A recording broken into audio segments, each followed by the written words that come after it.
Hello friends.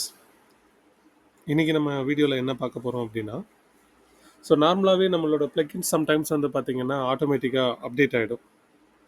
ஒரு சிலர் வந்து பார்த்திங்கன்னா நமக்கு வெப்சைட்டை மேனேஜ் பண்ணுறதுக்கே டைம் இருக்காது, எனக்கு ஆட்டோ அப்டேட் ஆனாலும் ப்ராப்ளம் இல்லை அப்படின்னு நினைக்கிறவங்களுக்கு அது வந்து நான் லாகின் பண்ணி அப்டேட் பண்ணுற மாதிரி இருக்கக்கூடாது, அது ஆட்டோமேட்டிக்காக அப்டேட் ஆகணும் அப்படிங்கிற இது இருக்கும்.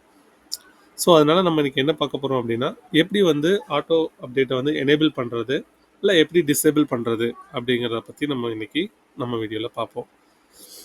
ஸோ அதுக்கு நீங்கள் உங்களோட வெப்சைட்டில் லாகின் பண்ணிக்கோங்க. ஸோ இப்போதைக்கு நான் வந்து டெமோக்காக நான் என்ன பண்ணியிருக்கேன் அப்படின்னா, லோக்கலில் ஒரு வேர்ட்ப்ரெஸ் இன்ஸ்டால் பண்ணி வச்சுருக்கேன்.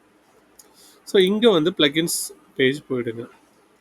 இங்கே வந்து நான் இப்போ வந்து பார்த்தீங்கன்னா லேட்டஸ்ட் வெர்ஷன் வந்து வேர்ட்ப்ரெஸோட 6.7.2 வெர்ஷன் வந்து யூஸ் பண்ணிகிட்ருக்கேன்.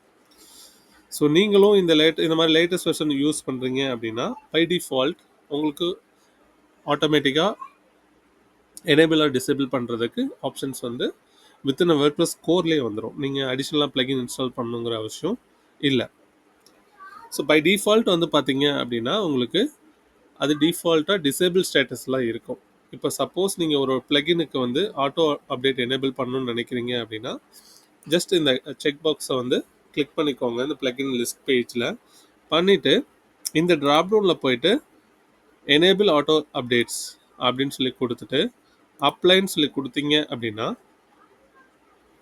உங்களுக்கு வந்து அந்த செலக்டட் பிளகின்ஸ் வந்து ஆட்டோ அப்டேட் வந்து எனேபிள் ஆயிரும். ஸோ இதை நம்ம எப்படி எனேபிள் ஆச்சா இல்லைன்னு செக் பண்ணலாம் அப்படின்னு பார்த்தீங்கன்னா, உங்களோட பிளகின் லிஸ்ட் பேஜ்லேயே அந்த பர்டிகுலர் பிளகினுக்கு ரைட் சைடில் வந்து பார்த்தீங்க அப்படின்னா டிசேபிள் ஆட்டோ அப்டேட்ஸ்னு சொல்லி இருக்கும். அப்படின்னா என்ன அர்த்தம்னா ஆல்ரெடி எனேபிள் இருக்குது, ஸோ அதை டிசேபிள் பண்ணணும். நீங்கள் ரிமைனிங் பிளகின்ஸ்லாம் பார்த்தீங்க அப்படின்னா இங்கே வந்து எனேபிள்னு சொல்லி உங்களுக்கு காமிச்சிட்ருக்கும்.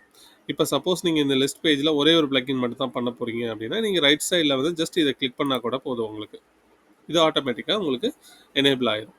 நீங்கள் மோர் தென் ஒன் பிளகின் பண்ணணும் அப்படின்னு நினைக்கிறீங்க அப்படின்னா நீங்கள் செலக்ட் பண்ணிவிட்டு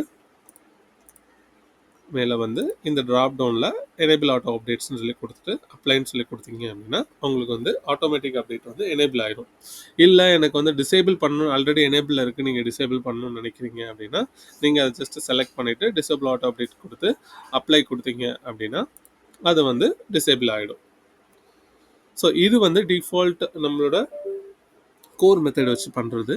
இது இல்லாமல் நீங்கள் வந்து பார்த்தீங்கன்னா பிளகின்ஸ் நிறையா வந்து வேர்ட்ப்ரெஸ் ரெபாசிட்டரியிலே அவைலபிளாக இருக்குது. நீங்கள் பிளகின் இன்ஸ்டால் பண்ணியும் இந்த ஆக்ஷன் வந்து நீங்கள் பெர்ஃபார்ம் பண்ணலாம். ப்ளஸ் வந்து நீங்கள் உங்களோட WP கான்ஃபிக் ஃபைலில் வந்து நீங்கள் கோட் லெவலில் சேஞ்ச் பண்ணியும் வந்து பண்ணலாம். ஸோ நம்ம இந்த வீடியோ எதுக்காக போடுறோம் அப்படின்னா without any programming language knowledge இல்லாமல் நம்ம ஜஸ்ட் வந்து சிஎம்எஸ் மூலியமாக எப்படி எனேபிள் டிசேபிள் பண்ண முடியுங்கிறத நம்ம இந்த வீடியோவில் காமிச்சிருக்கோம். இன்னும் அப்கமிங் வீடியோஸில் நம்ம அதை எப்படி வந்து ப்ரோக்ராமேட்டிக்காக வந்து டிசேபிள் பண்ணுறதுங்கிறத பற்றி பார்க்கலாம். தேங்க்யூ.